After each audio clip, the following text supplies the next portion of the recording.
Welcome to The Holistic Entrepreneur with success coach, holistic nurse practitioner, and best-selling author, Bonnie Groessl. Bonnie shares inspirational and enlightening content to educate, empower, and facilitate well-being while nurturing the mind-body-spirit connection. This boost of positive energy will help you manage stress and make the most of your life, allowing you to thrive in the new normal. Now, please welcome the host of The Holistic Entrepreneur, Bonnie Groessl. Well, welcome everyone. This is your host, Bonnie Groessl, here at The Holistic Entrepreneur. Now, I am so grateful that you're sharing your valuable time with me. I so appreciate you. So if this is your first time listening, welcome. And if you've tuned in before, welcome back. I hope that you will find this will be another great show with insights to help you on your way to better well-being. Now, I always want to remind you that the information presented here is educational, inspirational, and motivational in nature, but I always want you to just take what fits for you and simply let go of the rest. This show does not intend or imply to be a substitute for professional medical advice, diagnosis, or treatment either. I always want to remind everyone of that little caveat before we begin. Now, make sure you check out the show page for special offers I have for you, and there's links to everything you need. And you can always connect with me at bonniegroessl.com as well. So make sure you check out the show page before leaving today. Now, last time we talked about finding creative ways to fit a moment or two of mindfulness into your life. And if you're a mom with small children, or, if they're school-aged, even if they're toddlers, it's probably really hard just to even find a moment. It can be a challenge. So we talked about some creative ways that you could do this. And then, you could take what fits for you. So like maybe using the bathroom. If it's the only time that you have any privacy, sitting on the commode, then take that time to be mindful. Or making a game of it with your toddler if they don't let you be in the bathroom by yourself. And I know some toddlers don't. So make it a game and have them meditate with you if you can't get any privacy. Taking advantage of nap time, or when the kids are on the computer doing their virtual schooling with their teacher. I would love to hear how you found creative ways to incorporate this into your life. So please share it on the Facebook page. And the link is below. It's at Coach Bonnie Groessl on Facebook, and the link is in the show page below. Now, I want to take a moment on every show to remind you to just stop, right? To just take a moment for you. Take a nice deep breath in, and then slowly let it out. For the best benefit, the exhale should be longer than the inhale. Notice the air coming in, the air going out. Notice you, the beautiful human being you are. I want to remind you each time we get on the show to stop, to just stop and notice. Now, this might be the only moment you take for yourself. And if it is, it is what it is. But it's so, so important for your well-being. I just can't stress that enough. So I always want to take just a moment to remind you of that when we do a show. Now, today we're going to talk more about mindfulness and meditation and how it's really easier than you think. Many people think that the only way you can meditate is to sit on a cushion, cross-legged, for a long period of time and say Om or something like that, right? With an empty mind. Now, you can meditate that way. I'm not saying anything, negative about that, because many people do meditate that way, and that's awesome. But there are lots of ways that you can learn to live in the present moment and practice meditation and incorporate that into your life. Besides, I think it's almost impossible to clear your mind of all thoughts. And meditation really isn't clearing your mind of all thoughts. It's really more focusing on something so intently that over a period of time, that's all you're thinking about, that's all you're focused on, and everything else sort of falls away. That's how you empty your mind. It also, when you do this, it helps you to feel more calm and peaceful, because all that mind chatter just, falls away. Now, thoughts will come in, because they always do, but just acknowledge them and let them go again and get back to your area of focus, whatever that is for you. Did you ever stop and just in awe of the beauty of a beautiful sunset, and for a moment, just a moment, you just weren't thinking about anything else. You were just in awe at that moment. Well, in that moment, you were being mindful and present, and you were in a meditative state. Some people love to watch bonfires or their fireplace because they sort of get mesmerized by the fire. It's the same thing.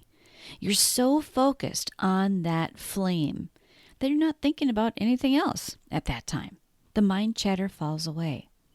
So meditation is really being focused, being so focused that the other stuff isn't so important and isn't in your mind. That's how you clear your mind. Now, it can be your breath. Now, many people use their breath because it's always with you, and it's an easy way to start. Or it might be gazing at a beautiful sunset, taking on the beauty of that one moment, without thinking about the future, thinking about the past, just focusing on that present moment. That your thoughts stop wandering, and your mind is still. And when other thoughts come in, as I said, just acknowledge them and let them go. Now, oftentimes, as I mentioned, the breath is used as the focus of concentration. It's a really easy way to begin a practice because you don't need anything extra. It's just you. You have to breathe anyway. But just like we've been practicing in these episodes, taking that moment or two just to start. And sometimes people use something else, like a candle flame or a fireplace, a mantra, the same thing over and over and over again, a sound. Or prayer. I mean, for many Catholics, the rosary is their meditation. It's their mindfulness because they're focused on the rosary. And you can use imagery. Now, you don't have to actually be at the beach, as an example. You can imagine it. It's the same thing because your mind doesn't really know the difference between what's real and what's imagined. So use that to your advantage. Oftentimes, this is used as the focus of concentration, whatever it is, the mantra, the visualization. There are so many ways to meditate. And people who use visualization or imagery, that can also be a focus. Now, I want to say one thing about this, because not everybody sees things, so they think they can't imagine. Well, it might not be something that you see. Not everyone has that as their primary way of perceiving. It might be something you feel, or you hear, or you just know. All of those things are really using imagery and visualization. It might not actually be seeing the physical thing. There's lots of suggestions that we've offered in these episodes, and I'll continue to do so, but I always want to remind you to take what fits for you and simply leave the rest. Everyone is different, and you'll know what resonates with you. It's ultimately your decision to decide what fits into your life and helps you to feel nourished and renewed, because that's the goal. So let's talk a little bit about the benefits of meditation. Meditation helps to increase the activity of the parasympathetic nervous system, which is the relaxing side of your involuntary nervous system. Its counterpart is the sympathetic nervous system. That's where we get the fight, flight, or fright response. So as humans evolved, the sympathetic nervous system was to keep us safe. We would either fight, we would run away, or we would freeze and play dead when pet predators were after us. Now, a lot of the problems in the world today, especially what the world has changed in 2020, has caused an overactivity of the sympathetic nervous system. It's like that saber-toothed tiger never goes away. The nervous system in itself is never really fully relaxed. And this leads to increased stress hormones like cortisol, and leads to high blood pressure and heart palpitations, anxiety, headaches, weight gain, especially around the middle. The list goes on and on. And part of the whole COVID-19 that you hear people talk about, the COVID-15 pounds that they gained, is not just from stress. It's from eating, comfort foods to help them with stress, but it's also just that cortisol. It makes us hang on to our weight.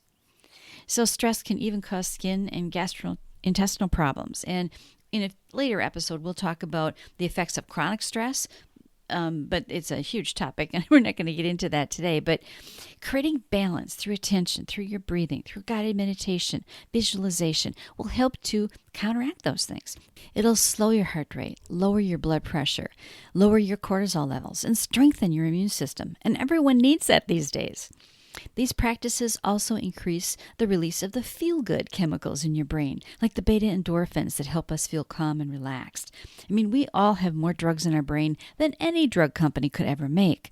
And we'll talk about some of these in future episodes. Things like serotonin, which is in a lot of the antidepressants out there, in terms of medications, we can make that ourselves. We'll talk more about that in future episodes. But right now, I want you to think about beginning some sort of meditation practice or mindfulness practice, to how to incorporate that into your life. Because really, when something happens in our outside life, it's not what happens so much, it's our reaction to it that causes problems. So if you begin some sort of a practice on a regular basis, things just won't bother you so much. You'll feel more calm and positive. You'll just feel better. So today's action step is to make a commitment to just 1 or 2 minutes. 1 or 2 minutes is great. If you can do it more, awesome. But 1 or 2 minutes, a couple times a day if you can, to just stop and notice your breath. Watch your baby sleep. Be in awe of something beautiful. Give your mind a break. When you're noticing your breath, the exhale, remember, should be longer than the inhale. That will help to activate that parasympathetic nervous system more. That's the relaxing side of you. So next time we'll talk about starting a practice and how to activate that relaxing part of you. So put a comment on the Facebook page. I'd love to hear how you're doing with this. And until next time, be mindful and just breathe. I want to thank you for joining me at the Holistic Entrepreneur Show today. I know that time is our most precious asset, and so I appreciate you spending your time with me. Now, my purpose is to be of the best service to this community. Whether it's your personal or your work life, I'm here to support you. The best place to get the latest scoop is at bonniegroessl.com. Everything is there. We can connect, and you'll find special offers and gifts that I have for you to help you attain the health, happiness, and abundance you deserve. And I encourage you to sign up for my monthly newsletter for more useful information and exclusive offers. The links are on the show page below. And finally, don't forget to subscribe to the Holistic Entrepreneur Show on your favorite podcast directory so that you automatically receive the newest episode when it's released. Until next time, this is Bonnie Groessl, wishing you health, happiness, and abundance.